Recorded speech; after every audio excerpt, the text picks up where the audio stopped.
Hello दोस्तों। तो कैसे हैं आप सब? आई होप आप लोग सब बहुत अच्छे होंगे। तो आज मैं आपके सामने शाहजान के new drama sunshine by my side के फर्स्ट एपिसोड को एक्सप्लेन करने वाली हूँ।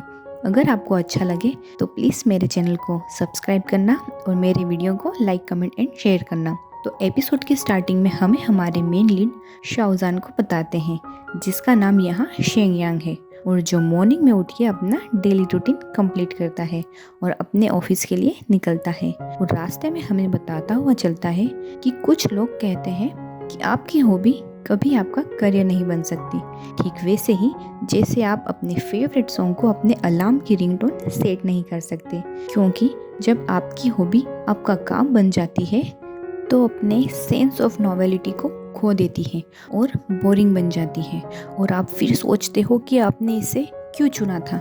जैसे किसी रिलेशनशिप में आने के बहुत टाइम बाद आप उसकी शुरुआती खुशी भूल जाते हो।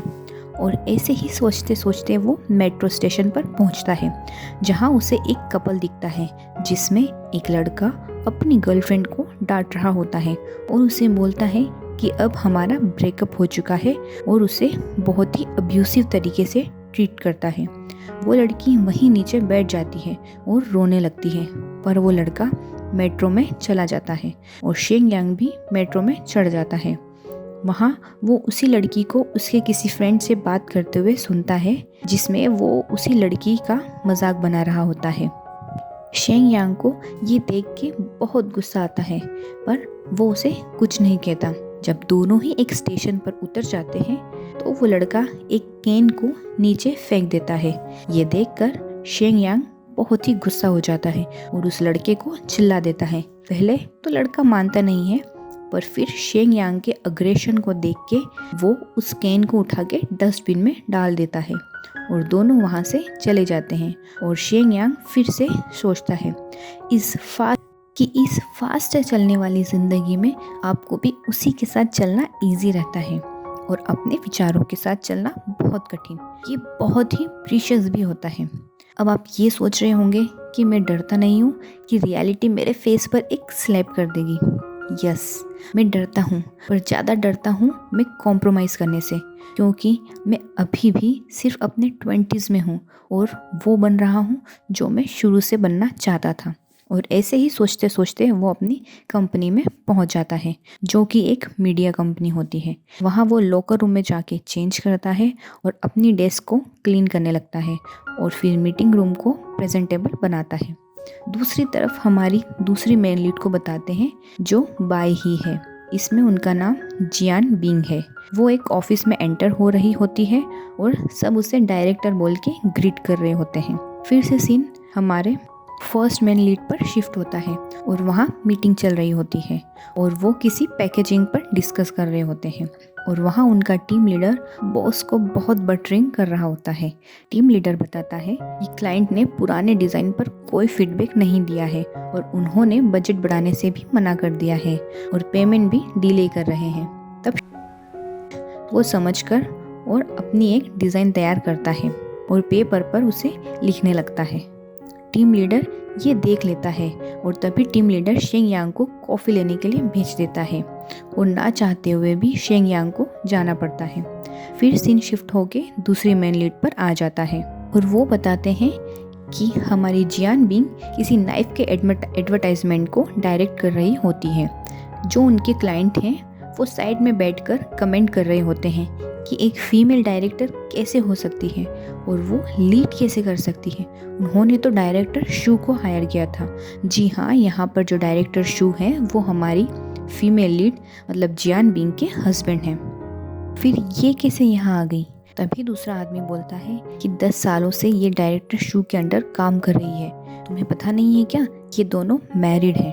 तभी एक क्रू मेंबर की आवाज़ आती है कि डायरेक्टर इट्स डन, और जियान बिंग सब लोगों को चुप रहने के लिए बोलती है, और इससे वो दोनों आदमी चुप हो जाते हैं। और एक आदमी धीरे से बोलता है कि डायरेक्टर शू इसे कैसे टॉलरेट करते हैं, और फिर दूसरा बोलता है कि एक मेल डायरेक्टर ने एक फीमेल डायरेक्टर से शादी कर ली, और दोनों हंसने लगते हैं। ये दोनों ही हर बात पर एक दूसरे से लड़ते होंगे। जियान बिंग इससे इरिटेट हो जाती है और उनको कर देती है। अब सीन फिर से शेन यांग पर शिफ्ट होता है, जो कॉफ़ी लेने गया होता है। जब वो आके देखता है तो उसे पता चलता है कि टीम लीडर ने उसकी प्लानिंग चुरा के बॉस को बता दी होती है और क्रेडिट खुद ले लिया होता है। शेन यांग को गुस्सा आता है, पर वो कुछ नहीं कर पाता है क्योंकि वो जूनियर होता है। अब फिर से सीन जियान बिंग पर शिफ्ट होता है। गाइस, इसमें बार बार सीन शिफ्ट हो रहे हैं, तो प्लीज़ थोड़ा कॉम्प्रोमाइज़ करना, क्योंकि मैं जैसा एपिसोड है वैसे ही एक्सप्लेन करने वाली हूँ। तो बैक टू द स्टोरी। और वो शूट डायरेक्ट कर रही होती है, तभी क्लाइंट बीच बीच में अपनी डायरेक्शन देने लगता है और जियान बिंग कट बोल देती है और फिर से सबको वही करने को बोलती है जो वो पहले बोल रही थी। इससे क्लाइंट का मुंह बन जाता है और उसको अच्छा नहीं लगता। अब सीन फिर से शेंग यांग पर शिफ्ट होता है और उसका फ्रेंड सोंग चेन उसे बोलता है उसका एक काम करने को, क्योंकि उसने डेडलाइन गलत देख ली होती है और कल रात भर वो गेम खेल रहा होता है। शेंग यांग कुछ नहीं बोलता। तब सोंग चेन बोलता है मैं तुम्हारे लिए कॉफ़ी ले आऊँगा। तब शेंग यांग बोलता है कि तुम्हारे पास पैसे हैं। तब सोंग चेन अपनी प्लेस पर से उठता है और शेंग यांग के पास जाता है और कहता है शायद तुम भूल गए हो, जब हम यूनिवर्सिटी के 3rd ईयर में थे तब कुछ ड्रंकन लोग ने एक लड़की को बुली किया था और तुम उनसे लड़ने चले गए थे। तब तुम्हें याद है कि तुम्हारी हेल्प किसने की थी? शेंग यांग मुंह बना लेता है और सोंग चेन को बोलता है कि ठीक है, और सोंग चेन खुश हो जाता है। फिर शेंग यांग उसका काम करने चला जाता है। सोंग चेन उठ के विंडो के पास चला जाता है जहाँ शूटिंग चल रही होती है। तब सोंग चेन शेंग यांग को कहता है कि यहाँ एक फीमेल डायरेक्टर है। ये सुन के शेंग यांग भी वहाँ चला जाता है और देखने लगता है, पर उसे पता चलता है कि ये कोई और फीमेल डायरेक्टर है। तब सोंग चेन उससे बोलता है शायद तुम अभी भी उस 10 साल पहले वाली डायरेक्टर को मिस करते हो, और उसे बोलता है क्या तुम उसे लाइक करते हो? क्या तुम हमेशा सिंगल रहोगे उसके लिए? तब शेंग यांग बोलता है मैं सिंगल इसीलिए हूँ क्योंकि मैं पुअर हूँ। अब खुश? फिर सोंग चेन बोलता है उसे पता चलना चाहिए कि तुम इस डिज़ाइनिंग की फील्ड में उसी के कारण आए हो, और क्या तुम्हें लगता है कि उसको तुम याद भी होंगे? और शेंग यांग उसी के बारे में सोचने लगता है, और वो डायरेक्टर कोई नहीं, हमारी 10 साल पहले वाली जियान बिंग ही होती है। अब हमें फ्लैशबैक बताते हैं। अब सीन जियान बिंग पर शिफ्ट होता है और वो क्लाइंट से पूछती है कि आपको सीन कैसा लगा? तब क्लाइंट कहता है बुरा नहीं था, बट इस सीन में कुछ कमी है और इससे मास्टरपीस की वाइब्स नहीं आती है। तब जियान बिंग पूछती है मास्टरपीस की वाइब्स क्या होता है? तो वो क्लाइंट कहता है कि इस 1 मिनट के वीडियो के लिए मुझे बहुत कॉस्ट लगी है और जब तक वो वसूल नहीं होती ये मास्टरपीस नहीं होगा। और फिर वो आगे बोलता है कि एब्रॉड में वो लोग एडवर्टाइजिंग के लिए बहुत सारी ट्रिक्स यूज़ करते हैं और हमारा शूट एकदम सिंपल है, क्या हम इसे और स्पाइसी नहीं बना सकते? तब जियान बिंग कहती है कि ये स्क्रिप्ट के अकॉर्डिंग ही है जो आप लोगों ने मुझे दी थी, अब आप बताओ मैं इसे कैसे स्पाइसी बनाऊं?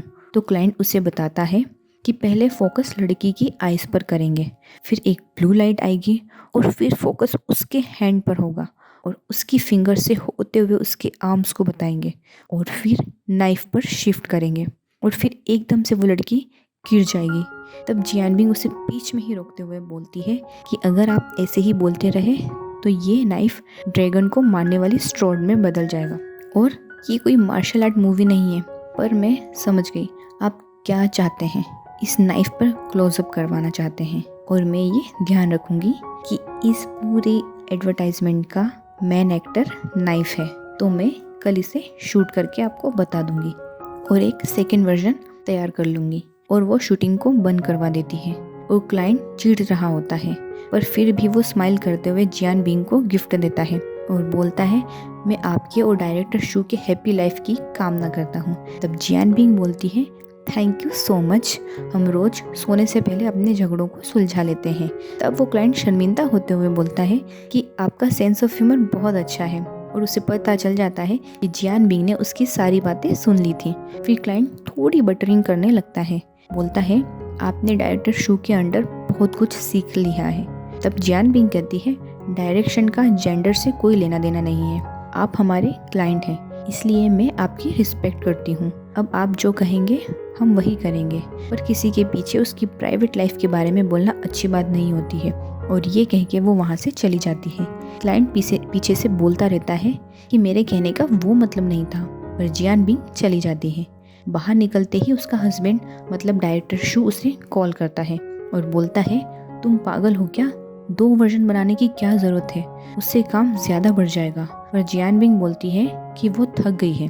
तब उसका हस्बैंड कहता है, अगर वो इतना ही थक गई है तो जो क्लाइंट कहता है वो शूट करके दे दे, उसे डबल शूट करने से क्या मतलब, हमको एक ही पेमेंट मिलता है तो हमें एक ही काम करना है। जियान बिंग उसे बोलती है, क्लाइंट को भी प्लानिंग सिंपल लग रही है और मैं कल शूट ख़त्म कर दूंगी। तब उसका हस्बैंड बोलता है, अपने आप को प्रूव करने की ज़रूरत नहीं है, अपने आप को प्रूव करना बंद कर दो, अब तुम यंग नहीं रही हो, थोड़ा मेच्योरली बिहेव किया करो। जियान बिंग को थोड़ा अच्छा नहीं लगता है और वो फ़ोन कट कर देती है। अब उसके हस्बैंड यानी डायरेक्टर शू को बताते हैं, जो कि एक कैफ़े में बैठा होता है, और तभी एक एक्ट्रेस उसके पास आती है और उससे बात करने लगती है और उसे वी चैट पर ऐड कर लेती है। अब सीन शिफ्ट होके शेंग यांग के ऑफिस में बताते हैं और वहाँ क्लाइंट्स को उनका कंसेप्ट बहुत अच्छा लगता है, जो कि शेंग यांग का होता है और टीम लीडर ने चुरा लिया होता है। तो बॉस टीम लीडर की तारीफ़ करते हैं और टीम लीडर भी अपने आप को बहुत हार्ड वर्किंग बता रहा होता है। फिर बॉस के जाने के बाद अपनी सेक्रेटरी से पूछता है कि डेडलाइन इसी वीकेंड की है ना, तो वो बोलती है हाँ। तब वो उसे शेंग यांग को बुलाने का बोलता है और अपने रूम में चला जाता है। जब शेंग यांग आता है तो वो बहुत गुस्से में होता है। टीम लीडर उसे बैठने को बोलता है और उसे बताता है कि हमारे पास सिर्फ वीकेंड तक का टाइम है, तो हमें काम जल्दी करना पड़ेगा। तो शेंग यांग कहता है, मेरा शेड्यूल थोड़ा टाइट है। तो टीम लीडर कहता है, मैं वीक में सिर्फ 48 आवर्स सोया था और अपना काम फिनिश किया था। तब शेंग यांग टीम लीडर को टोंट मारते हुए बोलता है कि सुबह आपने मेरा आइडिया चुराया, वो तो कोई बात नहीं, पर मुझे मेरे पेपर्स वापस चाहिए क्योंकि मुझे उसमें अभी भी कुछ करेक्शन करना है। तो टीम लीडर बोलता है, मैंने तुम्हारा आइडिया चुराया उससे तुम्हें बुरा लगा, पर अगर जब बॉस तुम्हारा आइडिया रिजेक्ट कर देते तो हमारी पूरी टीम को भुगतना पड़ता, इसलिए तुम्हारी जगह मैंने आइडिया प्रपोज कर दिया ताकि उसकी रिस्पॉन्सिबिलिटी सिर्फ मेरी हो। मैं जानता हूँ तुम जैसे यंग लोगों के पास बहुत आइडियाज़ होते हैं, मैं भी एक ज़माने में तुम्हारी एज का था और तुम्हें पता है तुम मुझे अपनी याद दिलाते हो, मैं तुम्हारे जैसा ही था, इसलिए मैं तुम्हें परफेक्ट बनाना चाहता हूँ और इसीलिए पूरी कंपनी में सबसे ज़्यादा टास्क तुम्हें ही देता हूँ क्योंकि मैं तुम पर ट्रस्ट करता हूँ। इसलिए ओवर टाइम वर्क करो, इस वीकेंड तक सारा काम ख़त्म करो। तब शेंग यांग बोलता है, हमने प्लान चेंज किया है तो हमें सप्लायर्स भी चेंज करना पड़ेंगे। और टीम लीडर कुछ नहीं सुनता और उसे जाने को बोल देता है। शेंग यांग सोंग चेंग का काम कर रहा होता है और उसे कंप्लीट कर देता है। तब सोंग चेंग उसे आई लव यू बोलता है और बोलता है कि आज का डिनर मेरी तरफ से, और टीम लीडर को बहुत कोसता है। तब शेंग यांग बोलता है कि ये सोसाइटी ऐसी ही है, पर फिर उसे उसके पास उसकी मदर का मैसेज आता है और वो अपने फ्रेंड को बोलता है कि आज का डिनर कैंसिल, मदर बुला रही है, और ये बोल के वो चला जाता है। अब हमें जियान बिंग को बताते हैं जो कार ड्राइव कर रही होती है और अपनी फ्रेंड से बात कर रही होती है। ये लियांग शान होती है जो कि इनकी थर्ड पार्टनर होती है। एक्चुअली ये कंपनी जियान बिंग, उसके हस्बैंड शू यी और इनकी फ्रेंड लियांग शान की होती है। जियान बिंग उससे पूछती है कि वो कहाँ है। तब लियांग शान बताती है कि वो उसके मेस को क्लियर कर रही है। तब जियान बिंग बोलती है कि तुमने कितनी ड्रिंक कर ली है। तो उसकी फ्रेंड बोलती है कि मैंने इतनी ड्रिंक कर ली है कि मुझे ये बुढ़ा क्लाइंट भी अब हैंडसम लग रहा है। तब जियान बिंग हंसते हुए उससे पूछती है, क्या शू भी वहाँ है। तब लियांग शान कहती है कि तुम लोगों की लड़ाई अभी भी चल रही है। जियान बिंग मना कर देती है। तो लियांग शान उससे समझाती है और बोलती है, इतने साल हो गए तुम्हारी शादी को, क्या तुम अब भी ये लड़ाई बंद नहीं कर सकती। मैं तुम दोनों के बीच सैंडविच बनकर थक गई हूँ। और फिर दोनों फ़ोन रख देते हैं। सिग्नल पर जब कार रुकती है तो जियान बिंग उसके हस्बैंड को उसी एक्ट्रेस के साथ हैंग आउट करते हुए देख लेती है। जब शू की नज़र उस पर पड़ती है तो वो एकदम एम्बैरेस हो जाता है, पर जियान बिंग एकदम कैजुअल रहती है और चली जाती है। हालांकि वो हर्ट होती है पर बताती नहीं है। अब सीन शिफ्ट होके सुपरमार्केट का बताते हैं, जहाँ शेंग यांग की मदर सेल्स वुमेन होती हैं और शेंग यांग के आने के बाद अदर एम्प्लॉयज़ के सामने इतरा के बताती है अपने हैंडसम बेटे को। सच में यार, शाओ ज़ान से ज़्यादा हैंडसम बंदा मैंने आज तक नहीं देखा। Sorry guys, back to the story. वो उसकी एक फ्रेंड को अपनी जगह काम करने पर लगा देती है और अपने बेटे को पकड़कर ड्रेसेस वाले सेक्शन में लेके जाती है और शर्ट निकाल कर बोलती है कि अच्छा है ना, चलो इसे ट्राई करो। शेंग यांग थोड़ा awkward हो जाता है और बोलता है यहाँ सबके सामने, पर उसकी मदर उसका हुडी निकाल कर उसे शर्ट बनाने लगती है और बोलती है मेरी एक क्लासमेट की बेटी है जो तुम्हारी ही कंपनी में इंटर्न बनने वाली है, तो उसके साथ मैंने आज तुम्हारी एक डेट फिक्स की है, तो तुम्हें अच्छे से जाना चाहिए। तो शेंग यांग बोलता है कि इसके लिए कपड़े खरीदने की क्या ज़रूरत है, ये बस पैसों की बर्बादी है। शेंग यांग प्राइस टैग को निकालने की बात करता है तो उसकी मदर कहती है अभी मत निकालो, अभी पहन के चले जाओ, जब इसके प्राइस डाउन हो जाएंगे हम तब इसे खरीद लेंगे। और शेंग यांग हंसते हुए तैयार हो जाता है और अब हमें शेंग यांग को उसी होटल के बाहर बताते हैं जो कि बहुत ही एक्सपेंसिव होता है। जब वो अंदर बैठता है तो वेटर उसे ऑर्डर देने के लिए बोलता है, तो वो बोलता है कि पहले उसे पानी चाहिए। फिर सीन शिफ्ट होके जियानबिंग की तरफ बताते हैं जो अपने घर में नाइफ्स को अरेंज कर रही होती है और तभी उसका हस्बैंड आता है और बोलता है मुझे मारने की प्लानिंग कर रही हो, पर तुम रहने दो, मैं खुद ही अपने आप को मार देता हूँ, मैंने बहुत बड़ी गलती की है, मुझे मर ही जाना चाहिए, और मरने की एक्टिंग करने लगता है। पर जियानबिंग कुछ नहीं कहती है और वाइन पीने लगती है और उसके हस्बैंड को बोल देती है उसे डाइवोर्स चाहिए। अब सीन फिर से शेंग यांग पर आ जाता है जो कि टिश्यू पेपर पर स्केच बना रहा होता है, क्योंकि जिस लड़की के साथ उसकी मदर ने ब्लाइंड डेट फिक्स की थी वो आई नहीं होती है। उसकी मदर को कॉल करता है कि क्या वो वहाँ से चला जाए, तब उसकी मदर बोलती है कि गर्ल्स को तैयार होने में टाइम लगता है तो वो थोड़ी देर और उसका वेट करे। अब सीन फिर से जियानबिंग और उसके हस्बैंड पर शिफ्ट होता है। उसका हस्बैंड डाइवोर्स के लिए अग्री नहीं होता है। तब जियानबिंग कहती है कि तुम अच्छे फ्रेंड हो और अच्छे पार्टनर भी, पर तुम अच्छे हस्बैंड नहीं बन सके, और बोलती है कि मैं ऐसे लड़कों में इन्वॉल्व होती तो क्या तुम मुझे एक्सेप्ट करते। तो उसका हस्बैंड बोलता है कि तुम ऐसी नहीं हो इसलिए मैंने तुम्हें चूज़ किया है। तब वो बोलती है कि मैं ऐसी नहीं हूँ पर मैं ऐसी बन सकती हूँ, और ऐसे ही दोनों की काफ़ी बातचीत होती है और जियानबिंग फाइनल कर लेती है कि उसे डाइवोर्स चाहिए और वो वहाँ से चली जाती है। अब हमें फिर से उसी होटल का सीन बताते हैं जहाँ पर हमारा शेंग यांग पहले से बैठा होता है। जियानबिंग भी वहीं पहुँच जाती है। जब शेंग यांग वेट कर रहा होता है और उसकी नज़र एकदम से जियानबिंग पर पड़ती है तो वो फ्लैशबैक में चला जाता है और उसे अपनी वही 10 साल पुरानी वाली डायरेक्टर दिखती है जो कि असल में जियानबिंग ही होती है। तो कैसा लगा आपको ये पार्ट? अगर अच्छा लगा हो तो प्लीज़ मेरे चैनल को सब्सक्राइब करना और वीडियो के नीचे कमेंट करना, तो मैं जल्दी से एपिसोड 2 लेके आ जाऊँगी। Thank you.